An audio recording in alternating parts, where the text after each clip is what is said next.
Bismillahirrahmanirrahim. Alhamdulillah. Ahmaduhu wa nasallu wa nasallim ala rasulil karim amma ba'du. Bismillahirrahmanirrahim. Wa kana haqqan alaina nasrul mu'minin. Qala Rasulullah sallallahu alaihi wasallam, kullu ummati yadkhuluna al-jannah illa man aba. Qila wa ma ya'ba ya Rasulullah? Qala man ata'ani dakhal jannah wa man asa'ani faqad aba. Alhamdulillah, para hadirin mulia, wajib syukur kepada Allah Subhanahu wa taala, di mana Allah Subhanahu wa taala telah kita sibukkan dengan perkara agama duduk dalam majlis. Para hadirin yang mulia,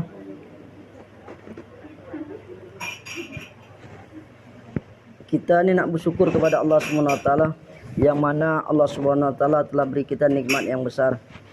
Nikmat dikenalkan Allah dalam usaha dakwah, usaha yang akan membawa kita kejayaan di dunia dan akhirat. Ini janji dari Nabi SAW. Pak hadirin yang mulia, maka dalam kerja dakwah ini kita ni tidak punya upah. Tidak ada upah dalam dakwah ni, kecuali satu saja upah kita, kata ulama. Allah akan ampunkan dosa-dosa kita dalam kerja dakwah.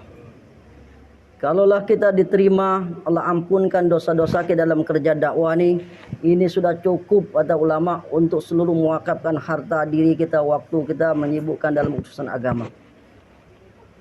Pak hadirin yang mulia, maka dalam kerja dakwah ini kita berkumpul di sini, masalah masturut bahwa kerja dakwah ini tidak bisa kita berpisah dengan kerja dengan wanita. Maka wanita ini selain dari perintah Allah bahwa kerja dakwah laki-laki dan perempuan punya tanggung jawab yang sama dalam pandangan Allah Subhanahu wa taala, bahwa kerja dakwah semua kita terlibat. Maka penting wanita ini kita libatkan dalam kerja dakwah. Karena wanita di dunia ini paling banyak. Kalaulah laki-laki kerja dakwah, kata orang tua kita, walaupun hebat bagaimanapun baru 25%. 75%-nya keluatan dakwahnya adalah di tangan wanita. Sudah jadi sunnatullah, pelajaran dalam Al-Quran dijelaskan, wanita-wanita yang terlibat dalam kerja dakwah, maka nabi-nabi itu banyak taskilan, umat yang banyak, ajaran yang lama. Tapi wanita yang apabila tidak terlibat dalam dakwah, seperti istri Nabi Nuh alaihissalam, Nabi Lut, maka umat sedikit, taskilannya sedikit. Begitu juga dalam suatu negeri, apabila wanita terlibat dalam dakwah, maka dakwah di situ akan maju dalam negeri itu. Begitu juga dalam provinsi, dalam halakah, bahkan di tempat-tempat kita pun akan tampak perubahan. Allah rubah dalam keadaan kita dalam hidayah, selalu disibukkan dengan agama apabila wanita dilibatkan dalam kerja agama. Sebaliknya apabila kita tidak dilibatkan wanita ini, maka kita lama-lama akan lemah. Seorang laki-laki walaupun dengar bayan masih berjam-jam, apabila wanita tidak dilibat dalam kerja dakwah, satu patah saja dia katakan, maka akan jadi lemah. Sudahlah bang, jangan keluar, jangan ngejos-ngejos, maka batal. Ngejos targetan masih yang berjam-jam, batal jadi keluar. Ini apabila wanita tidak dilibatkan dalam kerja agama. Maka perkara batil saja apabila wanita dilibatkan, maka akan maju, akan berkembang, cepat menyebar. Kerusakan-kerusakan akan cepat menyebar apabila wanita dilibatkan. Sebaliknya, kalau wanita dilibatkan dalam perkara hidayah, perkara agama, maka hidayah akan bercurah-curah turun. Akan tersebar cepat agama apabila dilibatkan seorang wanita. Maka Pak hadirin yang mulia, pentingnya wanita ambil bagian dalam usaha dakwah. Siapa yang melibatkan dalam usaha dakwah? Pertama adalah Khadijah radhiyallahu anha, partner Nabi. Nabi begitu dapat wahyu, dia tidak mendatangi Abu Bakar ataupun Sayyidina Ali, sahabat dia dan keponakannya. Dikatakan mereka ni Abu Bakar, wanita, laki-laki pemuda yang terpelihara juga, tidak pernah makan yang perkara haram, tidak pernah melakukan kesyirikan. Begitupun Sayyidina Ali. Tapi begitu Nabi dapat wahyu, diperintahkan mendatangi istri yang tercinta. Diperlukan Khadijah, Nabi dapat ketenangan, kenyamanan, semangat yang baru. Pak hadirin yang mulia, maka peranan wanita sangat penting mendampingi seorang suaminya. Dan Khadijah telah mencontoh kepada kita bagaimana dia berkorban habis-habisan dalam kerja agama mendampingi suaminya. Bahkan dikatakan jauh sebelum Abu Bakar dapat ridha Allah, orang pertama dapat ridha Allah adalah Khadijah Al-Kubra. Karena asbab pengorbanan beliau mendukung semua kegiatan Nabi, maka dialah wanita pertama dapat salam dari Allah Subhanahu wa taala. Pak hadirin yang mulia, bagaimana hari ini kita telah dengar bayan tadi, cerita, kisah bagaimana kerja masturat ini. Kita memiliki target-target dalam kerja masturat. Bagaimana masturat kita akan menjadi seorang alim, muta'limah, dikatakan orang alim dan dia ambil bagian dalam tanggung jawab dalam urusan agama. Dikatakan kalau wanita sudah ambil bagian tanggung jawab dalam taklim, maka agama akan sampai ke dalam rumah sempurna, sampai ke tempat tidur, ke dapur, bahkan ke tempat WC pun agama akan sampai. Tapi kalau wanita tidak dilibatkan, tidak ambil bagian, maka agama hanya batas ruang tamu. Karena kerja laki-laki hanya sampai ruang tamu, bertamu. Tapi kalau wanita ambil bagian dalam tanggung jawab agama, maka agama sampai ke dalam rumah menjadi sempurna. Maka penting wanita ambil bagian dalam bertanggung jawab menghidupkan taklim rumahnya. Ambil bagian dan kerja tanggung jawab rumahnya. Bagaimana rumah kita, dudukan orang-orang di dalam rumah kita mendengarkan taklim, maka keluarga kita, anak kita apabila dia duduk dalam taklim, setiap hari seakan-akan dia dapat nasihat langsung dari Allah dan Nabi. Maka apabila kita dapat nasihat dari Allah dan Nabi, maka kita akan lembut, damai di rumah kita, ketenangan, akan kenyamanan di dalam rumah. Karena ada kalam Allah, ada kalam Nabi. Hari-hari kena mendengar nasihat. Pak hadirin yang mulia, siapapun, maka hendaklah kita semua dalam ahli rumah duduk dalam taklim. Paling kurang setengah jam. Target sekarang taklim rumah sudah 1,5 jam. 1,5 jam kita buat taklim sempurna dengan 5 amalnya. Apalagi kita sudah masturat, hendaklah 5 amal. Untuk orang awam yang belum pernah keluar, ya paling tidak dia hidup taklim saja. Sebagaimana di Thailand diceritakan Kuzarikan, ababnya 50 orang. Yang hidup taklim 150 orang, 150 rumah. Yang 5 amal 50 rumah. 50 amal itu adalah ahbab. Orang awam cuma hidup taklim saja. Maka ini target-target kita. Mulai dari rumah kita, hidupkan taklim kita. Bagaimana ibu-ibu ambil bagian untuk tanggung jawab menghidupkan taklim rumah-rumah kita. Kemudian ibu-ibu bagaimana menjadi seorang murabi, pendidik anak-anak kita. Bagaimana anak-anak kita generasi sekarang tahu maksud hidup dia. Sebagaimana sahabat-sahabat dahulu masih muda-muda, mereka sudah tahu tujuan hidup mereka. Kita kenal bagaimana Osama bin Zaid, Muhammad bin Qasim, Tariq bin Ziyad. Mereka masih muda, umur 16, 17. Tapi pikir mereka sudah pikir maksud. Membawa jemaah yang besar, datang ke suatu negeri. Bagaimana negeri itu orang mentaati Allah. Bagaimana satu negeri itu semuanya masuk Islam, mengamalkan perintah-perintah Allah. Mereka pemuda-pemuda yang tahu maksud dan tujuan hidup. Tapi hari ini bagaimana anak-anak kita umur 16, 15, mereka sibuk dengan game, sibuk dengan handphone. Mereka hanya nongkrong-nongkrong, tidak tahu apa maksud hidup. Maka dengan ibu inilah dapat hidayah. Di tangan ibu-ibu inilah akan mendidik anak-anak kita menjadi generasi-generasi bibit unggul. Generasi-generasi pemuda-pemuda yang taat, pemuda-pemuda yang takut kepada Allah. pemimpin-pemimpin yang taat, yang takut kepada Allah.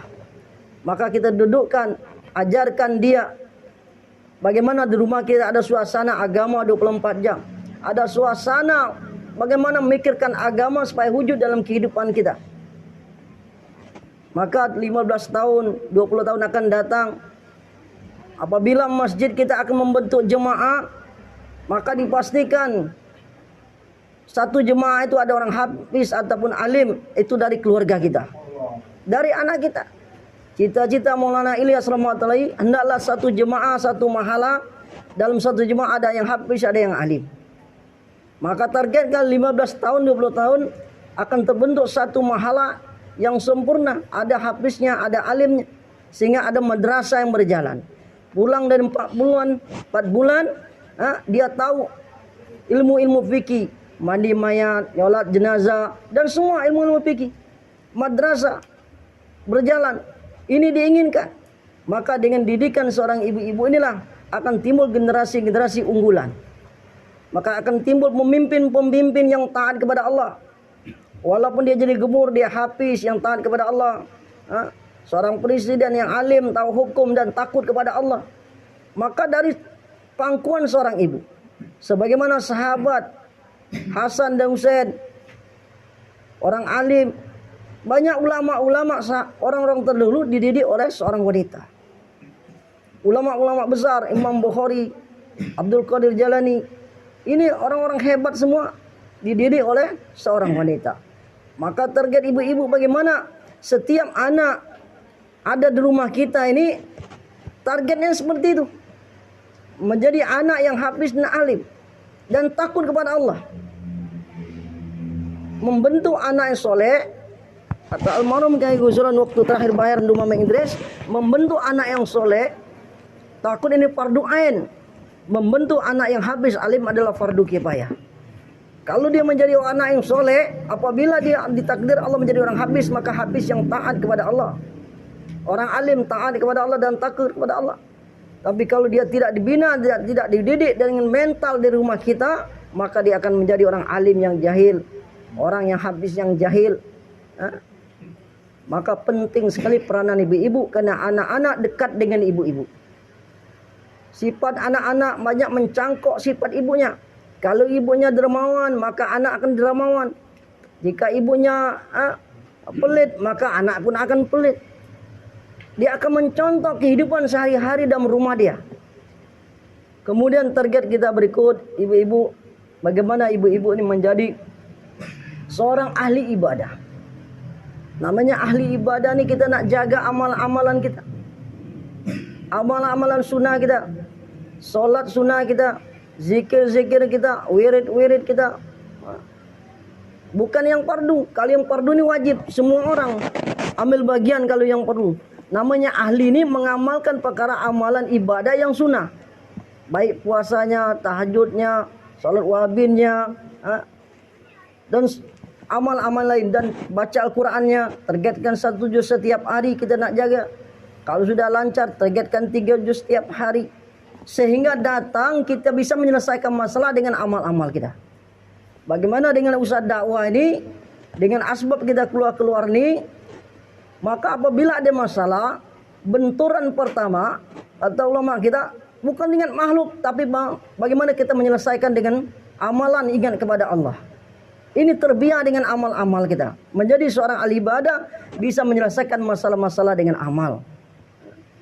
Kemudian hadirin yang mulia, bagaimana ibu-ibu menjadi seorang khadim, mendamping suami dalam rangka berjuang di jalan Allah. Berkhidmat kepada suami, berkhidmat kepada anak dalam rangka mencari ridha Allah Subhanahu wa taala. Hadirin yang mulia, telah dicontohkan sahabiah mereka mendukung menjadi khadim suami mereka. Maka kehidupan mereka indah di dunia dan akhirat. Orang membaca cerita sahabat akan dapat hidayah. Pengabdian mereka, berkhidmat mereka dapat hidayah. Ini yang kita inginkan. Bagaimana ibu-ibu mendorong suaminya, melayani suaminya dengan senang hati, dengan ikhlas, dengan mencari keridhaan Allah, bukan melihat aib suaminya.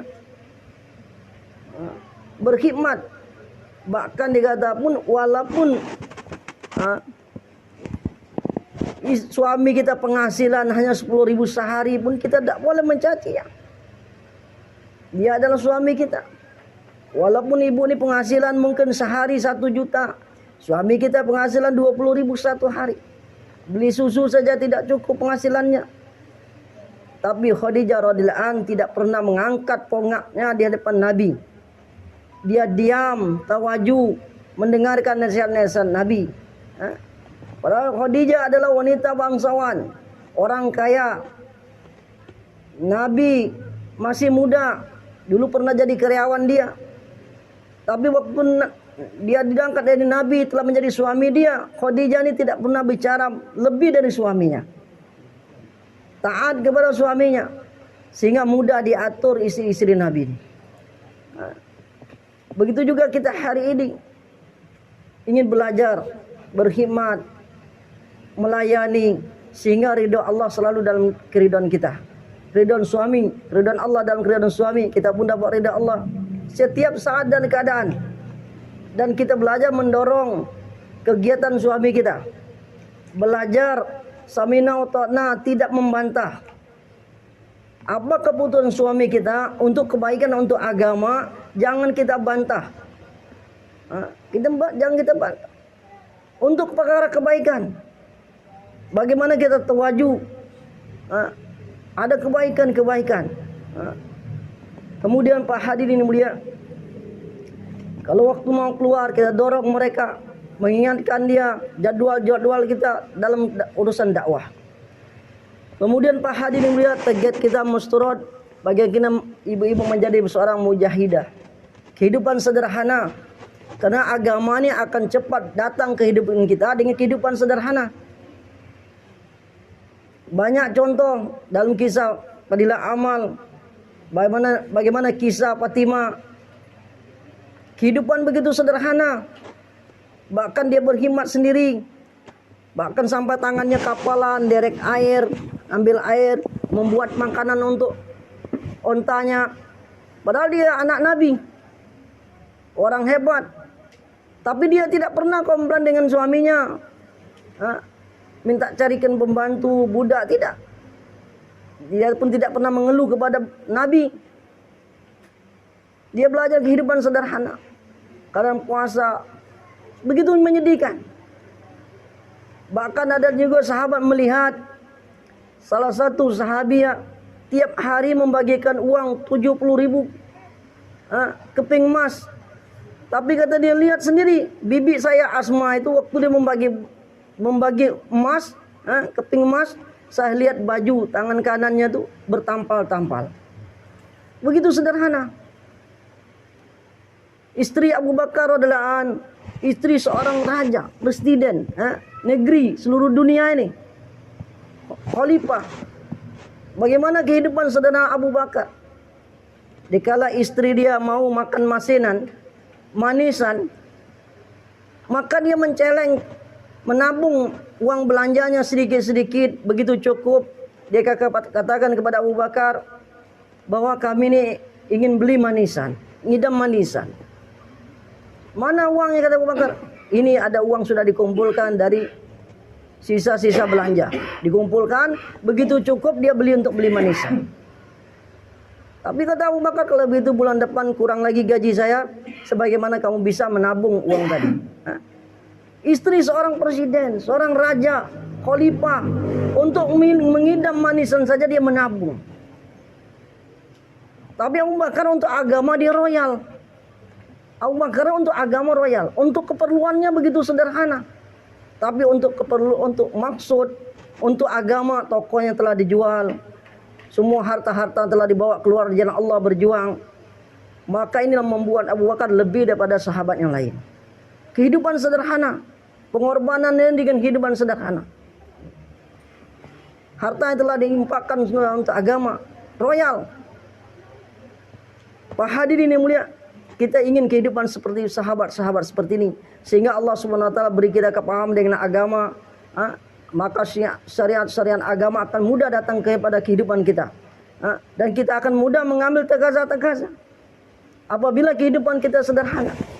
Hari ini bagaimana kita belajar menabung dengan uang belanja Rp1.000. Begitu sampai 2 bulan, 3 bulan menjadi 90.000. Kita belikan pedilah amal. Begitu tetangga ingin beli, menghidupkan pedilah amal, taklim rumah, kita sudah siapkan pedilah amal di rumah kita. Tidak ada arti uang 1.000 kan diambil orang, dibuang orang. Tapi kalau kita kumpulkan menjadi besar, kita belikan pedilah amal, maka satu rumah akan ada pedilah amal, dia akan baca taklim di rumahnya. Maka akan berubah rumah itu. Hidup rumah. Maka dengan kehidupan seperti ini akan mudah, pergerakan dakwah kita akan cepat. Bahkan tekaza-tekaza pun akan cepat kita ambil. Kemudian Pak hadirin yang mulia, kita ingin bagaimana ibu-ibu ini menjadi seorang dai, pekerja agama, satu pikir dengan suaminya, tahu apa yang dipikirkan suaminya.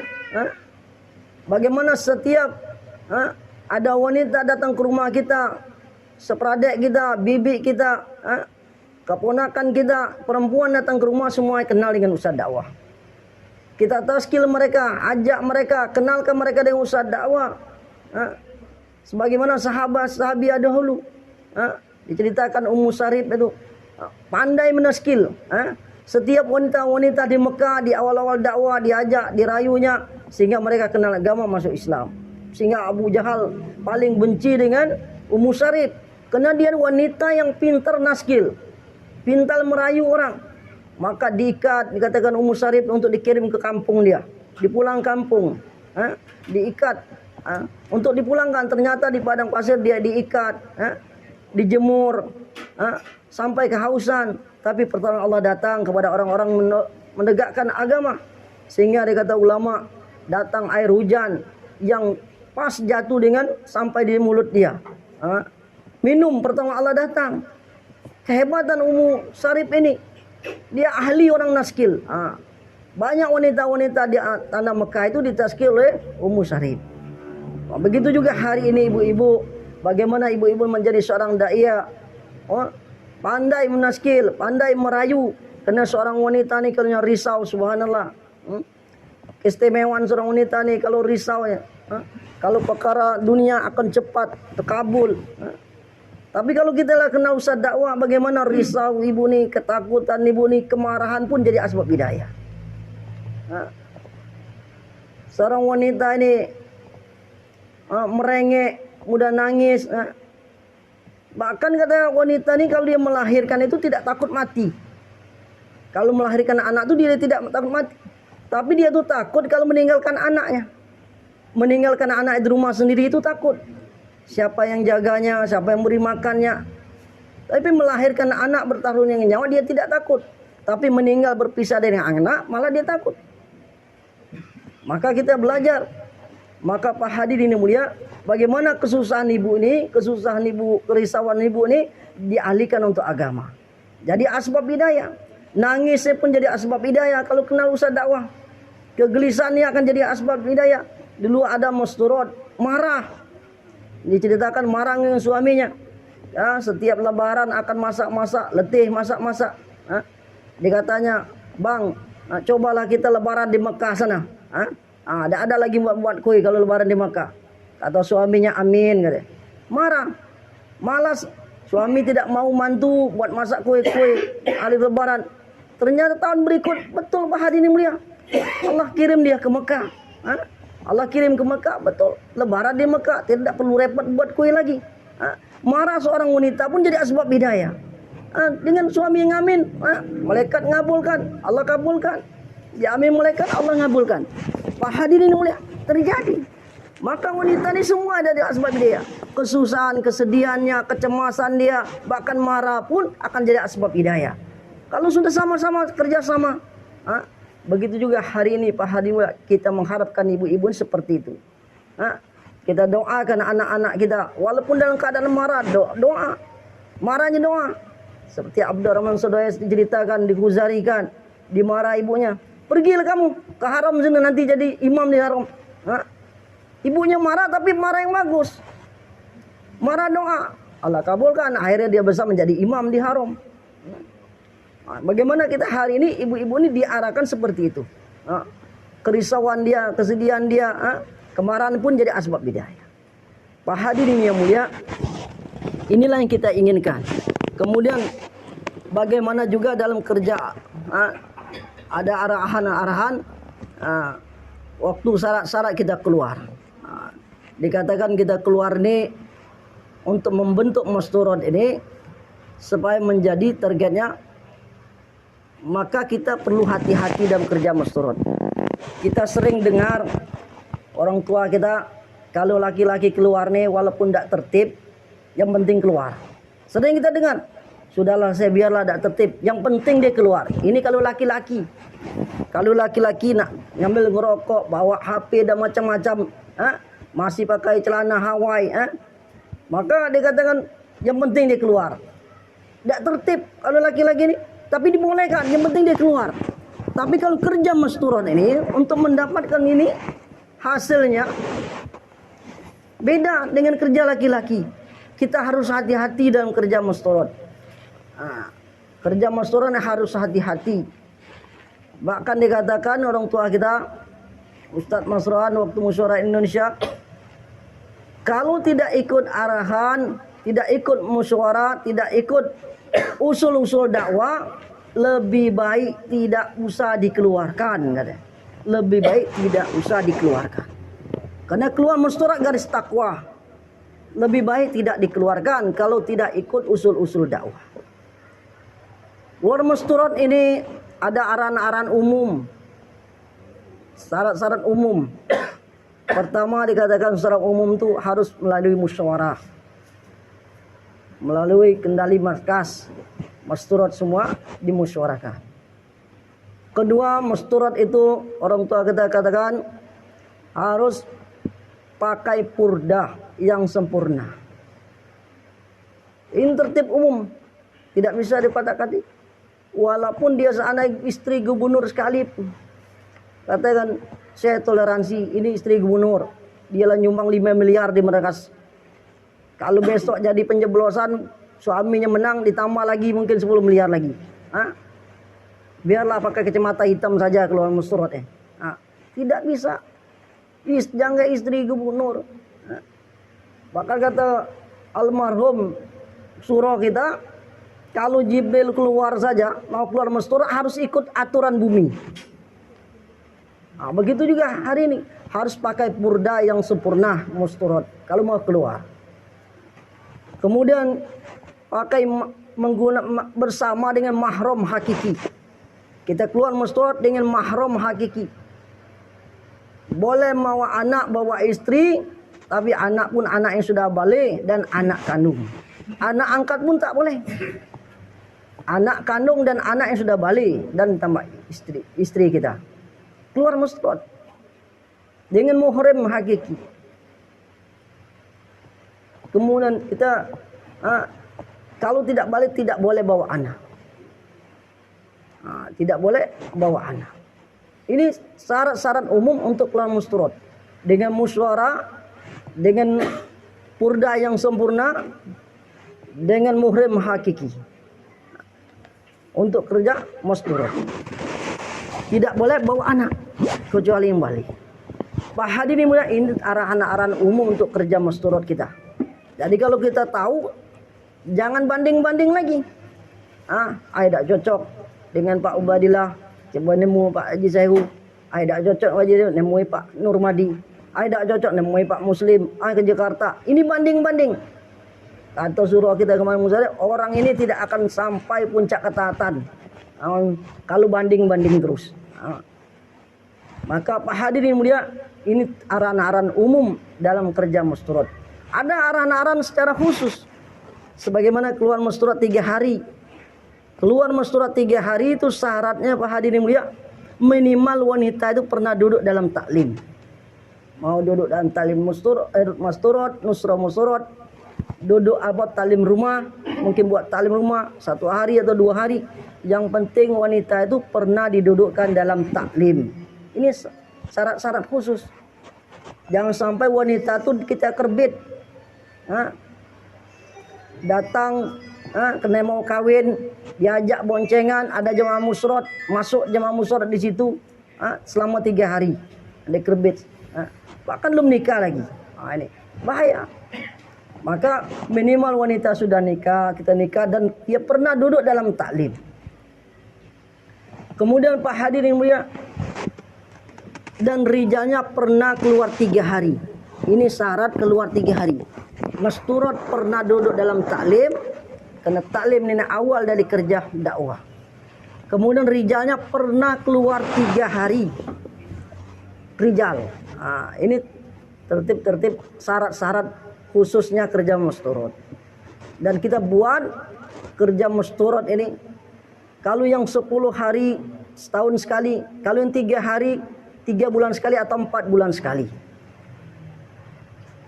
Kemudian kalau dia 10 hari, syaratnya khususnya berikut, ditambah lagi selain yang tadi, mau keluar 10 hari atau 15 hari, masturotnya minimal pernah 3 kali keluar 3 hari. Yang keempat kalinya baru keluar 10 hari. Rijalnya pernah 40 hari. Ini syaratnya, syarat khusus. Rijal pernah keluar 40 hari.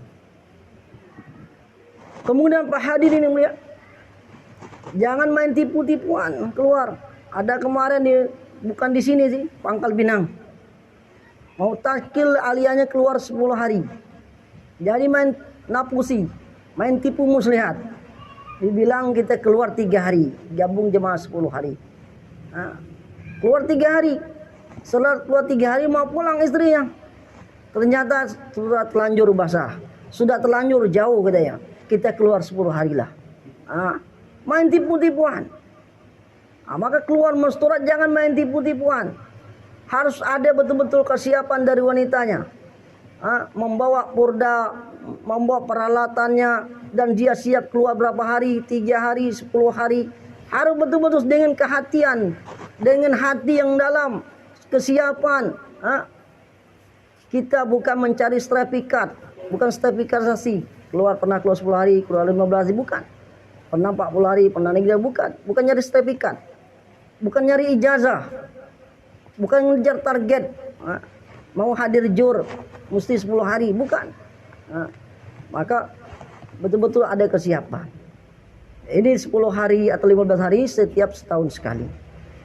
Kemudian 40 hari masturot ini, dari syarat-syarat tadi pernah keluar 10 hari minimal masturotnya. Rijalnya kalau keluar 40 hari paling tidak pernah keluar 4 bulan.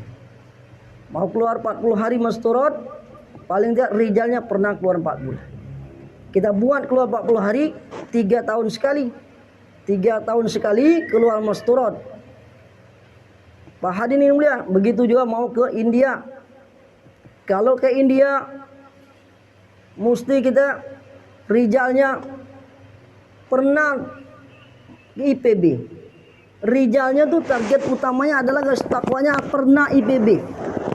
Pernah juga IPB. Jadi baru masturot kita 2 bulan IP.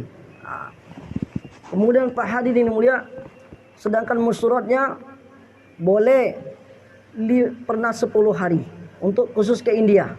Khusus ke India boleh keluar pernah 10 hari. Atau 5 kali keluar 3 hari. Itu dibolehkan orang tua kita. Untuk berangkat 2 bulan IP. Pak hadirin mulia, maka kita jaga-jaga amal-amalan kita. Keluar 3 bulan sekali, setahun sekali, 3 tahun sekali. Ini orang tua kita kata mustahab, sangat dianjurkan. Apabila kita tidak jaga kerja-kerja masturan, kita akan melemah. Kita akan melemah dan pikir kita pun akan berubah. Mulai pikir kebendaan-kebendaan. Bagaimana cara menjaganya? Orang tua kita di mahala begitu juga. Kalau bulan pertama keluar 3 hari rijal, bulan kedua 3 hari rijal, bulan ketiga semua kita pikir nisab masturot.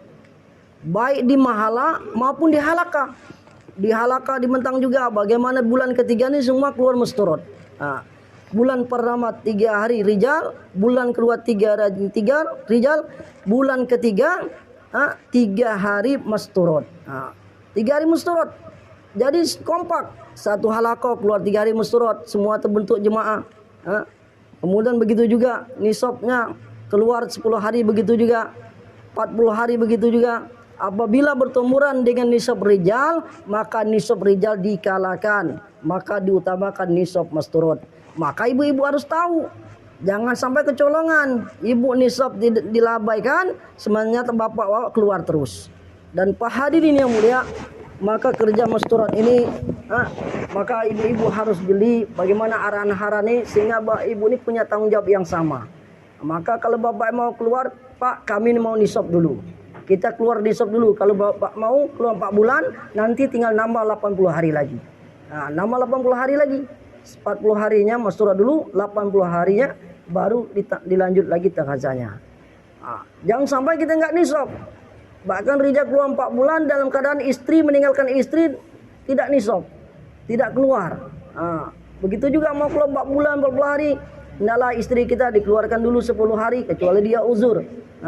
Keluarkan dulu 10 hari, sehingga dia dalam keadaan amal-amal dia, kita tinggal dalam keadaan sudah nisab, sudah keluar.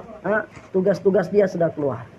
Kemudian Pak hadirin yang mulia, satu lagi, kalau kita mau keluar masturat ini, perlu kita sampaikan juga, di markas itu ada amalan, kalau sudah bentuk jemaah, ada muzakarah. Muzakarah untuk keberangkatan. Kita kasih tahu untuk bapak-bapak dan yang lain-lain, ibu-ibu juga harus tahu, harus didorong suaminya untuk duduk dalam muzakarah keberangkatan. Ini bukan bayan hidayah, tapi muzakarah untuk keberangkatan. Nanti di sana akan ditatap muka lagi, mereka akan diarahkan untuk persiapan bawa alat keperluannya ataupun maksudnya, alat-alatnya untuk dibawa dan sebagai purdanya, cadarnya, perlengkapan nih dimuzakarahkan. Jangan sampai seperti kemarin kita kasih muzakarah, ternyata ada kawan kita juga di Pangkal Pinang, ada terjadi, pernah juga diceritakan bahwa dia tidak duduk dalam muzakarah. Baru pertama kali keluar tidak duduk dalam muzakarah.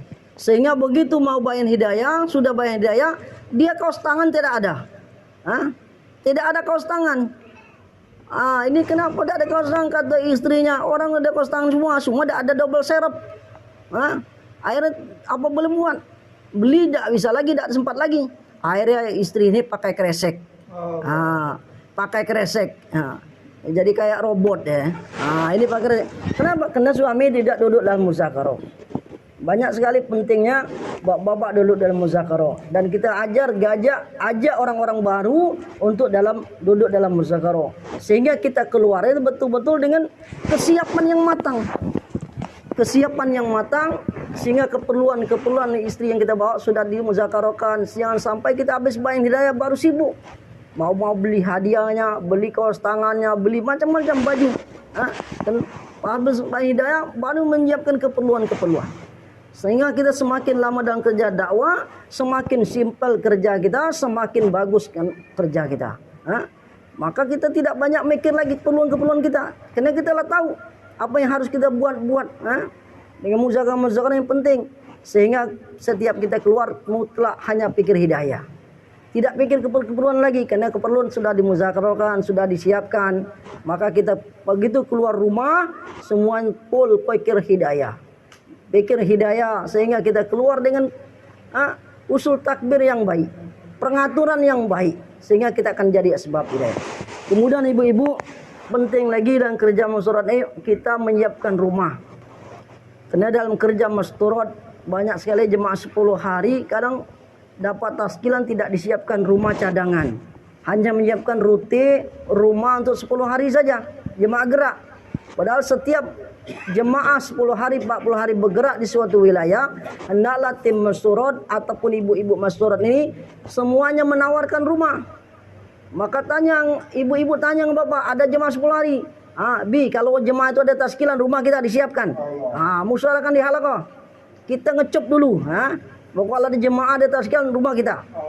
Untuk rumah disiapkan cadangan rumah. Karena rumah kita ini masalah akan jadi masjid rumah kita. Semua paku, pasir akan dihitung, ditimbang jadi amal. Karena harta yang tidak dihitung amal, kata ulama, harta yang dibuat perkara sia-sia dan dibuat bangun rumah, tidak dihitung ibadah. Tapi kata kiai, apabila rumah itu niat kita untuk madrasah, untuk menampung, untuk buat amal, maka semua apa paku yang lekat di rumah akan menjadi ditimbang jadi nilai amal. Maka niatkan rumah kita jadi ada talim rumah dan niat menerima jemaah masturut. Kemarin sekitar berapa bulan yang lalu, sekitar bulan Februari kemarin, ada jemaah masturut masuk rumah Haji Agus almarhum. Bukan masuk rumah Haji Agus, rumah anaknya. Boleh nanti ditanya Gus Zari sana. Rumah Ustadz Febri Firdaus. Itu jemaah masturut masuk ke rumah dia, itu menantu Pak Agus itu mimpi dengan almarhum Haji Agus. Katanya, terima kasih kamu telah menerima jemaah. Amalan-amalan kamu, wirid-wirid kamu telah sampai ke ayah, katanya. Pak hadirin mulia, maka penting sekali rumah kita dimasuk oleh jemaah. Penting rumah kita dimasuk oleh jemaah. Maka kita akan nilai jadi amal. Kalau kita masih hidup sudah terbiasa rumah kita menerima jemaah, kalau kita telah meninggal mati masuk kubur, baru akan terasa nanti amal-amalnya. Baru terasa keberkahan-keberkahan dakwah. Maka Pak hadirin mulia, insyaallah kita mudah-mudahan Allah Subhanahu wa taala kita kasih kepahaman dalam kerja masturut sehingga kita istiqomah jadi asbab hidayah. Subhanallah.